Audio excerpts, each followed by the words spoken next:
नमस्कार, आप देख रहे हैं क्रेडेंट टीवी और मैं सुनील नारनोलिया शिक्षा सरोकार सीजन 2 का नया अंक लेकर एक बार फिर से आपके सामने हाजिर हूं। हमने कोशिश की है कि शिक्षा सरोकार के इस अंक में कुछ नवीनताएं, कुछ आधुनिकताएं लेकर आई जाएं। आधुनिकता और नवीनता जीवन का अंग है। परिवर्तन प्रकृति का नियम है जो होना भी चाहिए, क्योंकि ठहरा हुआ पानी सड़ांध मारने लग जाता है। अगर पानी बहेगा नहीं तो तालाब कहलाएगा। अगर उसे समंदर बनना है तो जरूरी है कि वो बहकर समंदर तक जाए।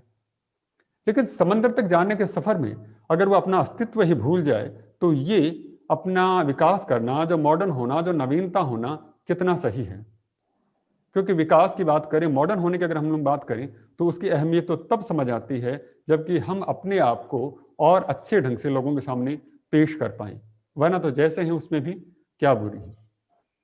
तो एक इसी तरह की पशुपेश आजकल भी देखने में आ रही है। इंटरनेट ने सबको ग्लोबल कर दिया है। हम दूसरी दुनिया की तस्वीर देख सकते हैं, दूसरे देशों के बारे में जान सकते हैं, लेकिन कहीं ना कहीं उसका फायदा भी है और नुकसान भी है।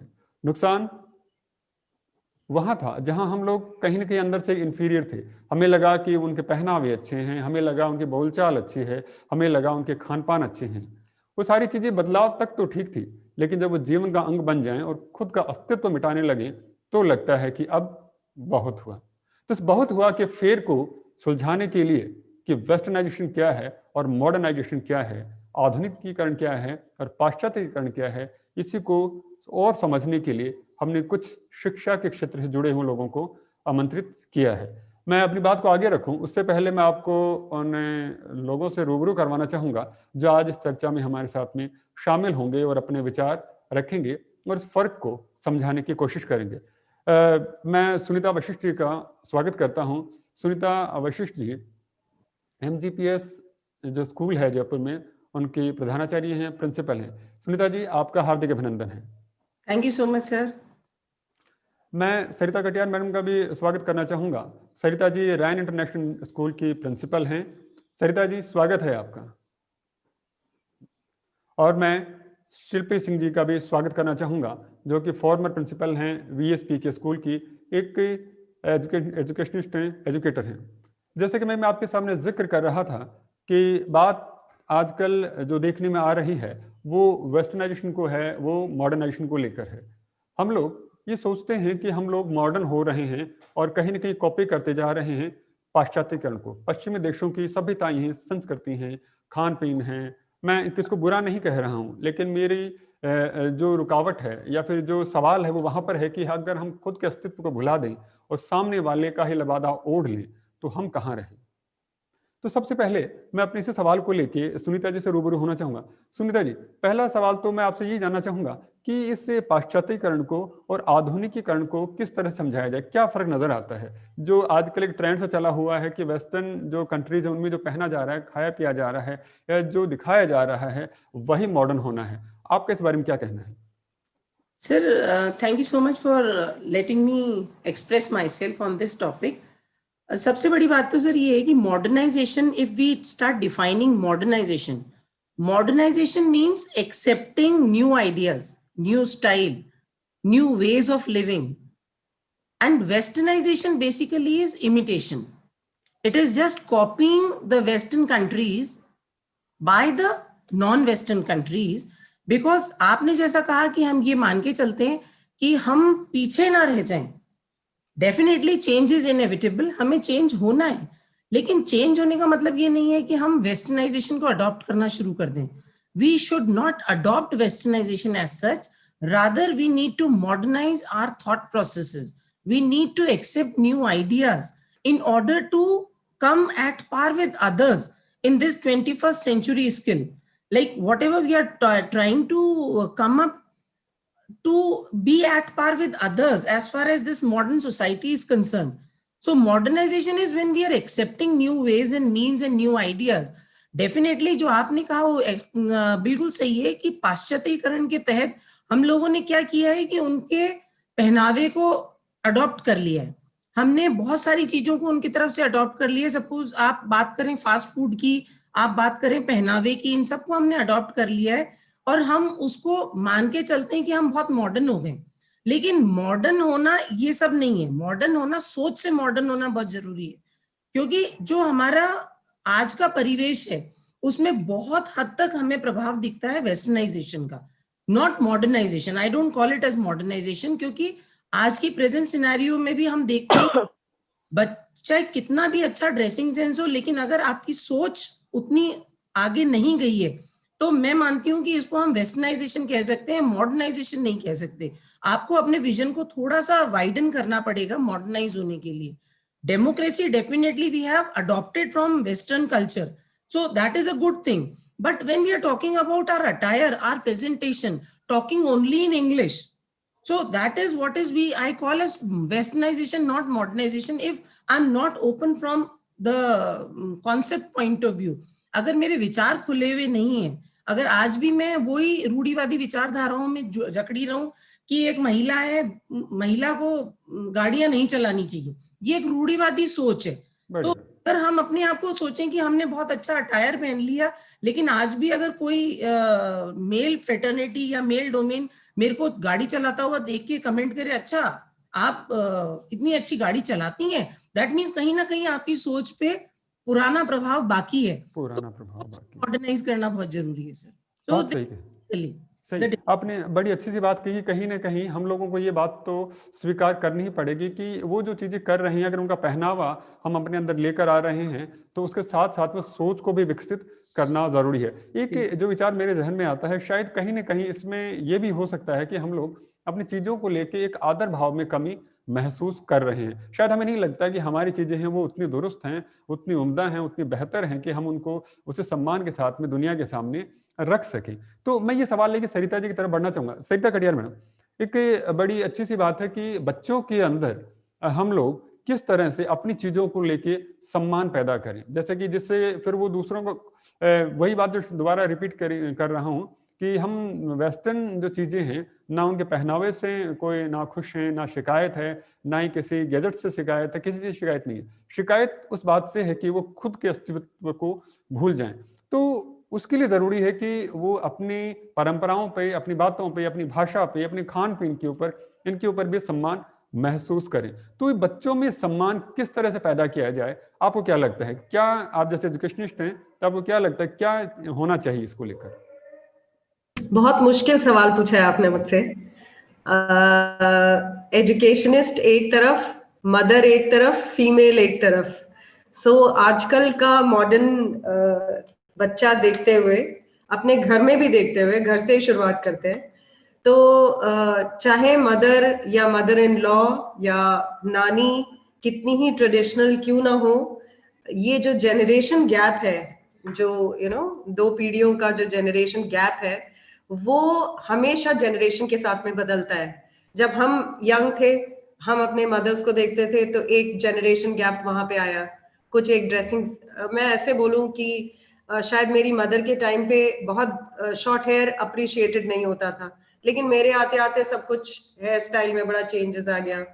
उसके बाद जब अब नीचे वाली पीढ़ी आ रही है तो उनको ये चीजें तो बिल्कुल ही नॉर्मल लगती है, इसके नीचे वाली चीजें उन्हें बिल्कुल नॉर्मल लगने लग गई हैं। तो ये जो जनरेशन गैप है, ये भी एक बहुत बड़ा इंपॉर्टेंट पॉइंट है कि हम मॉडर्न अपनी एरा के साथ साथ होते हैं। अगर ये नेचुरली आता जाता है कि जैसे वक्त के साथ में हमारे अगर बेल बॉटम चेंज हुए, अगर टाइट पैंट्स आ गए, अगर सलवार्स आ गई, अगर प्लाजोज आ गए, ये भी एक धीरे धीरे से नेचुरल वे में एक मॉडर्नाइजेशन होता चला जाता है। बी इट फैशन भले इंडियन क्यों ना हो, हम वेस्टर्न तो बाद में कहेंगे। तो अगर ये नेचुरली एनवायरनमेंट के साथ में मिक्सअप होके चला आ रहा है, इसमें कोई बुराई नहीं है। हम अगर प्रेजेंट जनरेशन को देखें तो मुझे लगता है कि औरों के मुकाबले आज की जो जनरेशन है शायद थोड़ी सी मुझे बेटर इस सेंस में लगती है कि इनमें अगर कुछ नहीं तो सफाई के लिए बहुत बड़ा अवेयरनेस है इनके पास में कैंपेन्स है, एनवायरनमेंट के बारे में ये हमसे ज्यादा अलर्ट है। इनको लग रहा है कि हम लोगों ने बहुत स्पॉइल कर दिया पीछे की जनरेशन्स ने, तो अब इनकी बारी है, ये लोग कुछ ज्यादा प्रोजेक्ट्स में इन्वॉल्व हो रहे हैं। ये लोग ईमानदार भी है, मुझे ऐसे लगता है, ये लोग ऑनेस्टी के साथ भी काम करना चाहते हैं। इन लोगों को ब्राइब देना और इस टाइप की चीजें बिल्कुल पसंद नहीं है आजकल की जनरेशन को। सो कुछ चीजें हैं ऐसी, बहुत सी चीजें मिलेंगी आपको जो जनरेशन्स के साथ में मॉडर्नाइजेशन की तरफ बढ़ती हैं और हमेशा अच्छे के लिए बढ़ती हैं। मुझे इसमें कोई बुराई समझ में नहीं आती कि अच्छा और बुरा क्या है। जो अच्छा आपको लग गया वो अच्छा हो गया, जो आपको पसंद नहीं आ रहा है वो आपको बुरा लग रहा है। तो ये अपना अपना एक परसेप्शन है, इसमें हम रूल एंड रेगुलेशन बुक खोल नहीं सकते। इसमें कोई एक पन्ने नहीं लिखे जाएंगे कि यही सही है और यही गलत है। जो आंखों को अच्छा लग रहा है बस वही अच्छा है, और आप कन्विंस्ड होने चाहिए। सही कहा आपने कि जो आंखों को अच्छा लगे, जो हमें सुहाए, जो जिंदगी में सुकून दे, वही सही है। लेकिन मैंने जो सवाल था मेरा, तो उस बात को लेकर था कि जो अच्छा लगे, दूसरों में भी अच्छा लगता है, वो हमें अपने अंदर अडॉप्ट करना चाहिए। लेकिन हम खुद के वजूद को ही भूल जाएं, वो कहाँ तक उचित है? तो हम अपने आप पे, अपने खुद की चीजों पे आदर करें, सम्मान करें, उनको भी उसी चीज के साथ में देखें। उसको कैसे इनकलकेट करें हमारे इस बच्चों के चीज को अगर मैं ऐसे देखूं कि आजकल का बच्चा पूरा ग्लोबल है, अंदर?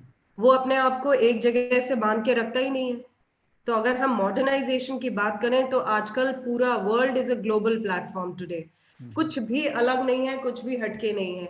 अगर आप इंडियन हो तो आप ग्लोबल भी हो, आप ग्लोबल हो तो आप इंडियन भी हो। तो इसमें आपका जो क्वेश्चन है कि हम कैसे इन लोगों के अंदर सम्मान अपनी चीजों के लिए लाएं, तो वो इनके अंदर है। ऐसा नहीं है कि ये चीजें नहीं है। आप ट्रेडिशनली देखिए, जब ट्रेडिशंस को फॉलो करने की बारी आती है तो बच्चे हमारे आजकल के जनरेशन वाले काफी हद तक घुस जाते हैं उसमें। उनको लगता भी है, they feel, they take pride in this fact कि हाँ, इंडियन कल्चर का कोई मुकाबला नहीं है। सारी जो बड़ी बड़ी चीजों में, या लेट्स से कोई बड़ा प्लेटफॉर्म है जिसमें उन्हें अपने आप को रिप्रेजेंट करना है, वहां पे ये लोग पूरे ट्रेडिशन को तवज्जो देते हैं। शायद इन लोगों का जो मॉडर्न जनरेशन है, उनका ये विचार जरूर है कि अगर आपका कंफर्ट जोन कैजुअल होने में हो रहा है तो वो इस चीज को बुरा नहीं मानते हैं कि ये चीज गलत है।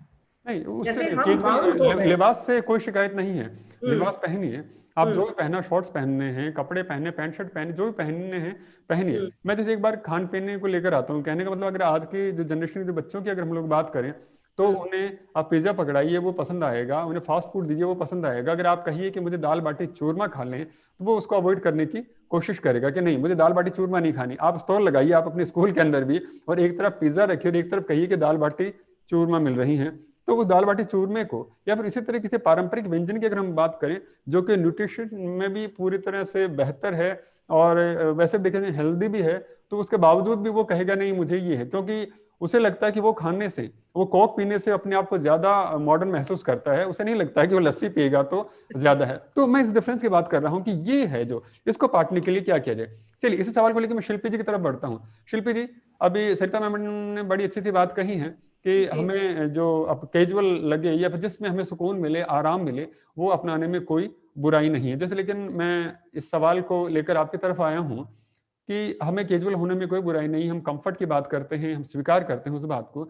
लेकिन जब बात आती है वृद्धि की, गुणों की बात आती है, तो मैंने जैसा भी जिक्र किया कि एक तरफ हमारे पास दाल बाटी रखी हुई है, एक तरफ हमारे पास में फास्ट फूड रखा हुआ। हमें पता है कि गुणवत्ता में, गुणों के अंदर वो उससे कहीं बेहतर है, लेकिन बच्चा वो खाना नहीं चाहता है। उसे लगता है कि नहीं, फास्ट फूड ही खाना है, मुझे कोक ही पीनी है, कोक नहीं पीऊंगा। अगर मैंने वहां पे लस्सी उठा ली और साथ वाले ने कोक उठाई है, तो वो कोक के कंपेयर में अपने आप को अंडर एस्टिमेट करता है। नहीं यार, मेरे को क्या कहेगा, तू यार छाछ पी रहा है, कोक पी डूड, कोक। तो ये वाली जो डिफरेंस है ना, इसको कैसे पाटा जाए, इसको कैसे खत्म किया जाए कि जी। कोक पी, अगर वो बेहतर है तो पिए उसको, लेकिन अगर लस्सी बेहतर है तो लस्सी पिए ना, शिकंजी बेहतर है तो शिकंजी पिए, शरबत बेहतर है, जूस बेहतर है तो उसको पिया जाए ना।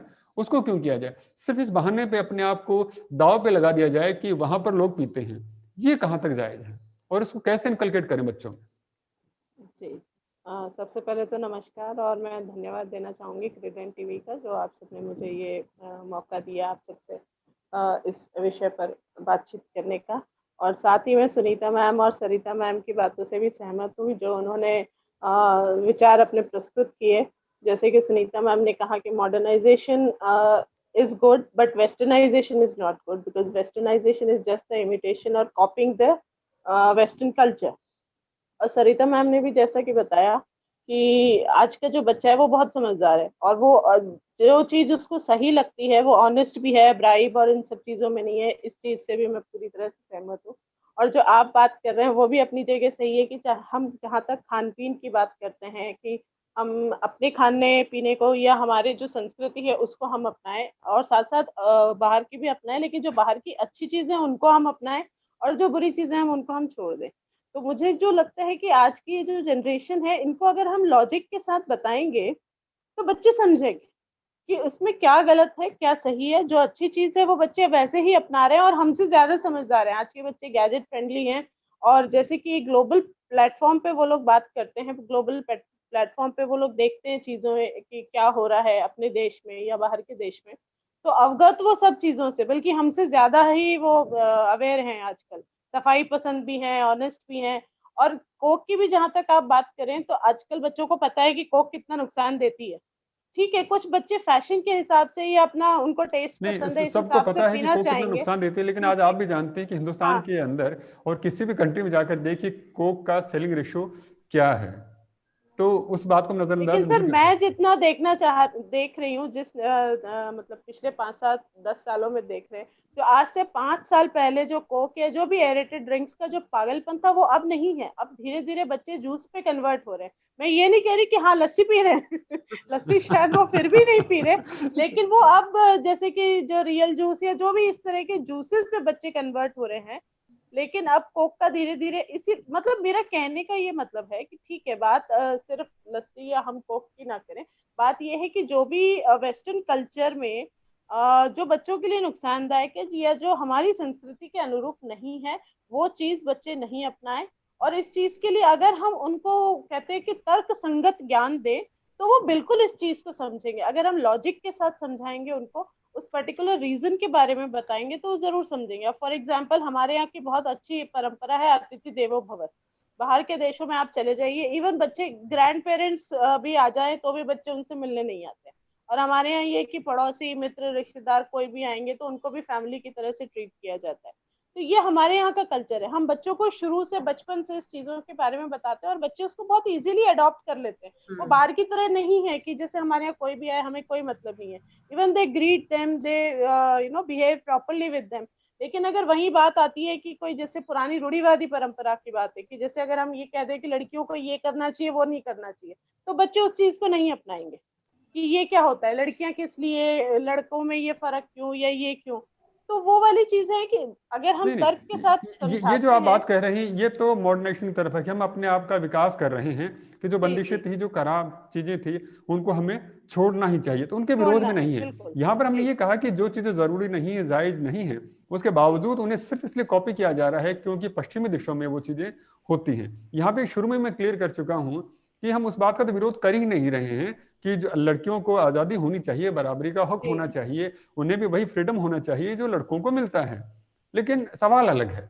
सवाल उस बात पे आता है कि हम लोग कॉपी कर रहे हैं। जैसे सुनीता मैडम ने बड़ी अच्छी सी बात कही कि इमिटेट कर रहे हैं। हमें लगता है कि उनका जो चीज हम अपने अंदर लेकर आ रहे हैं उससे हम ज्यादा अच्छे लग रहे हैं, ज्यादा तो अच्छे सर लग रहे हैं, यही तो ये तो जो बात चीज है है ना, ना। वो बच्चे हैं। यहाँ पर हमारी एजुकेटर्स की या मदर्स की रिस्पॉन्सिबिलिटी है कि हम उनको अच्छे से समझाएं इस बड़ी चीज बात, के बारे बड़ी में। नोट करने वाली बात ये है कि वो जिम्मेदारी जी जैसे अभी आप कह रहे थे कि आने हाँ वाली बिल्कुल। जनरेशन, ये जनरेशन है, ये ज्यादा इंटेलिजेंट है, तो ये तो हमें मान के चलना ही पड़ेगा कि उनके पास ज्ञान हो सकता है, अनुभव तो नहीं है। अनुभव हाँ, उसी के पास में अनुभव होगा नहीं है जो हाथ जी। जलाकर देखेगा। तो उनके पास नो डाउट आज इंटरनेट की वजह से बात करूं, गूगल गुरु की वजह से बात करूं, तो हो सकता है कि जो चीजें हमें नहीं पता है उससे भी 10 गुना 100 गुना बेहतर उनको ज्यादा अच्छे से नॉलेज हो। लेकिन उस नॉलेज को इंप्लीमेंट कहाँ और कैसे करना है, ये अनुभव आपके और हमारे पास में है। हमें ये नहीं पता है कि जहर किस चीज से बनता है, लेकिन हमें ये जरूर पता है कि जहर से नुकसान क्या होता है। तो ये जो अनुभव है, अगर इसको हम ट्रांसफर करने से बचेंगे ना, तो मुझे नहीं लगता कि हम लोग बहुत ज्यादा ग्रोथ की तरफ बढ़ रहे हैं। फिर ये हम गोले के अंदर घूम रहे हैं और हम उस पीक पर पहुंच चुके हैं जिसके बाद में ढलान शुरू हो जाती है। अगर लगता है कि एक साइकिल ही है, ये सारा संसार चक्र सिर्फ इस साइकिल की तरह ही है, तब तो कोई दिक्कत नहीं है। फिर तो तमाशा देखने के लिए हमें खामोश रहना चाहिए और ये बात हमें बार बार रिपीट करनी चाहिए कि बच्चे हमसे कहीं ज्यादा समझदार हैं, वो ज्यादा बेहतर फैसले ले पा रहे हैं। लेकिन बच्चे समझदार हैं, इसमें कोई आशंका नहीं है। शंका इस बात में है कि हम इन्हें स्वच्छंद छोड़ दें, हम कोई भी निगहबानी ना करें, इस मैं बात में इसमें एक समस्या है। पॉइंट बोलूंगी सुनील जी। घर का एटमॉस्फेयर बहुत इंपॉर्टेंट है। आप पेरेंट्स घर घर की शुरुआत में आप देखिए बच्चों को जो आप खाने को बचपन में देते हैं वैसी ही उनकी हैबिट्स बननी चालू हो जाती हैं। बहुत थोड़े से समय के लिए, जैसे 14 साल का बच्चा और 18 साल, ये थोड़ा बहुत 2, 4, 5 साल होता है जब वो बहुत ज्यादा इन्फ्लुएंस हो जाता है बाहर से।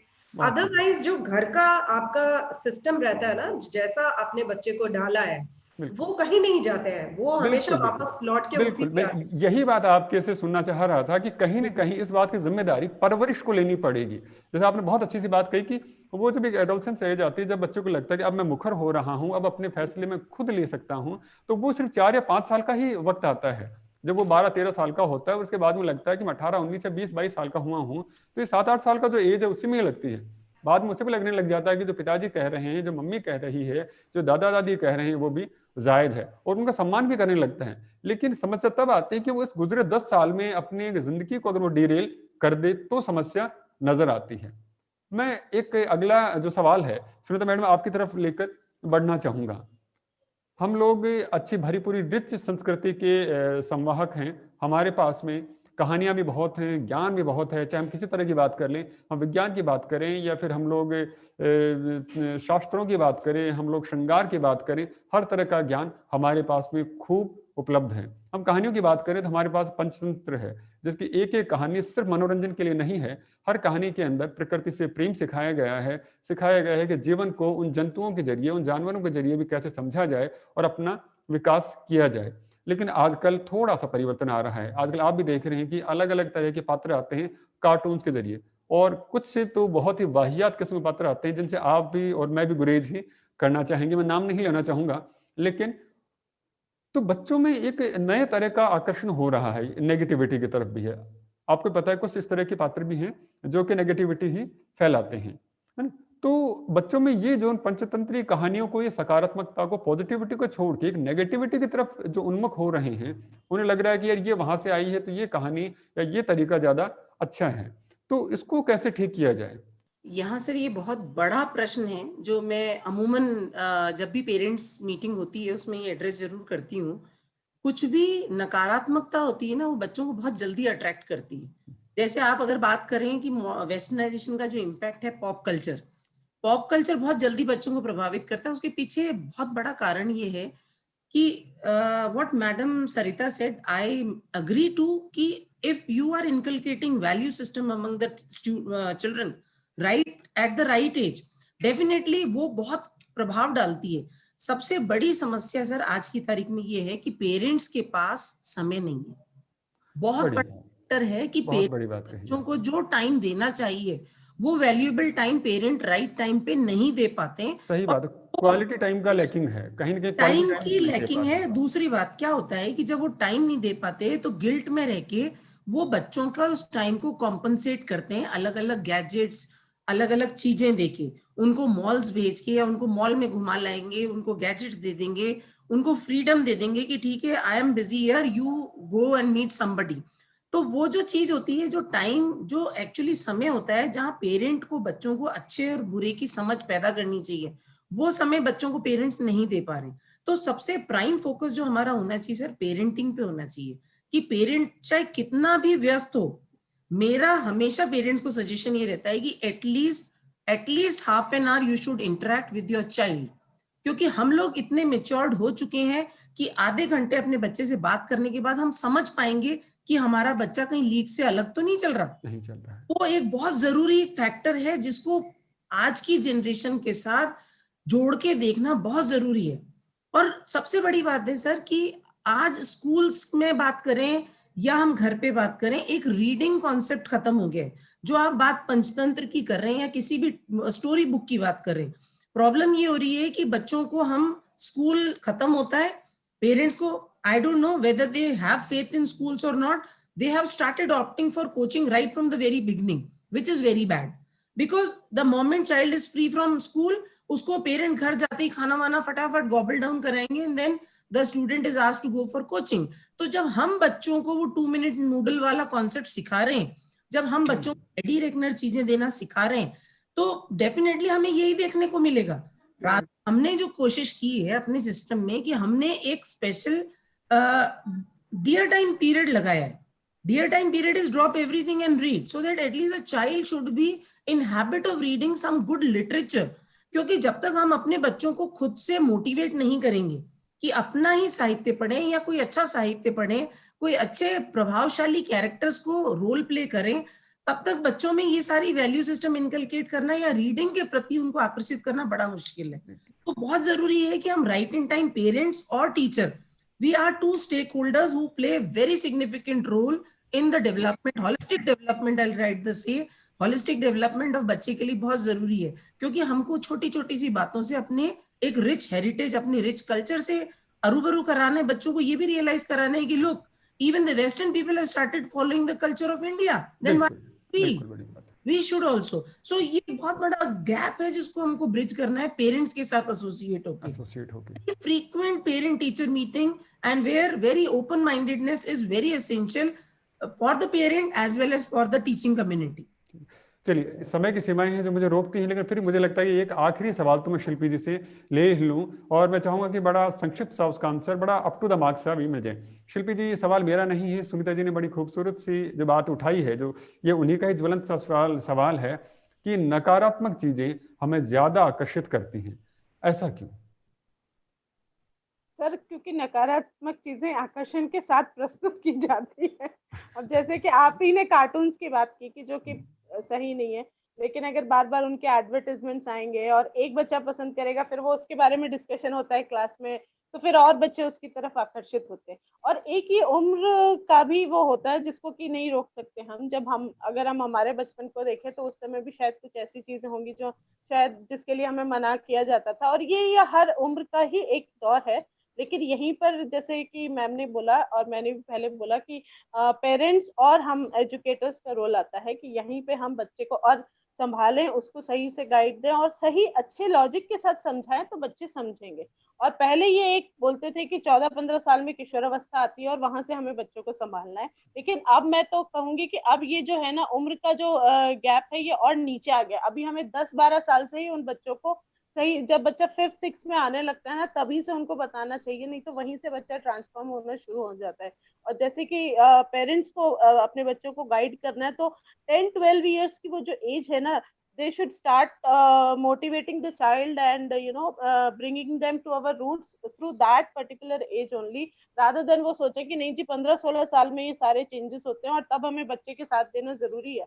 लेकिन अगर ये चीज शुरू से ही संभाल ली जाए तो आगे जाके ना उन्हें दिक्कत आएगी ना बच्चों के साथ की समस्या होगी। बहुत अच्छी बात कही, और आप लोगों ने जो जवाब दिए हैं मुझे लगता है कि एक बार मैं संक्षिप्त रूप से दोबारा से मैं बता दूं। सबसे जो अच्छी बात जो निकल कर आई, जब हम लास्ट में हम लोग बात कर रहे थे कि चीजें, बुरी चीजें हैं वो ज्यादा आकर्षक ढंग से बनाई जाती हैं, तो क्यों ना हम भी अच्छी चीजों को उतनी आकर्षक ढंग से लोगों के सामने पेश करें, क्योंकि बच्चे तो बच्चे ही हैं। हम भी जब बच्चे थे तो उन्हीं आकर्षक चीजों की तरफ आकर्षित हुआ करते थे। तो अगर अब जिम्मेदारी बढ़ गई है, अगर हमें लगता है कि अब नकारात्मकता ज्यादा बढ़ गई, तो अब हमें ज्यादा सजग होना पड़ेगा। दूसरी बात क्वालिटी टाइम की भी आई कि क्वालिटी टाइम कहीं ना कहीं कम हो गया है।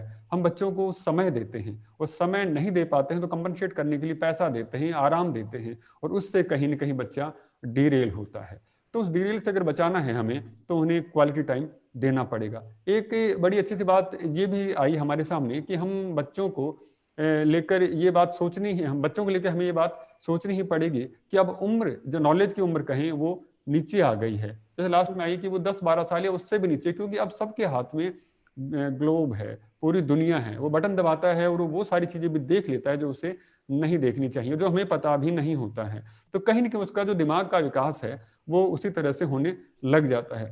तो अगर हम लोग चाहते हैं कि नकारात्मकता हम पर हावी ना हो, आने वाली जनरेशन है वो इस समाज के लिए, संसार के लिए सहायक हो, तो हमें अपनी निगहबानी के अंदर, अपने देख रेख के अंदर उनको बड़ा होने देना होगा। हम स्वतंत्र छोड़ेंगे लेकिन उन्मुक्त नहीं होने देंगे। इस बात को लेके चलें और बैठाएं कि बच्चे हमारी जिम्मेदारियां हैं, क्योंकि जितनी तेज गाड़ी की रफ्तार है उसके अंदर अगर ड्राइवर ने हल्का सा भी, थोड़ा भी इधर उधर ध्यान भटकाया तो आप यकीन मान के चलिए कि एक्सीडेंट तो होगा, और वो एक्सीडेंट हमारा ही होने वाला है, वो हमारी नस्लों का होने वाला है। अगर हमने ध्यान नहीं दिया तो आने वाले समय में अगर नस्लें खराब हो गई तो मान के चलिए दोष किसे देंगे? तो वो दोष हमारे सिर ही आएगा।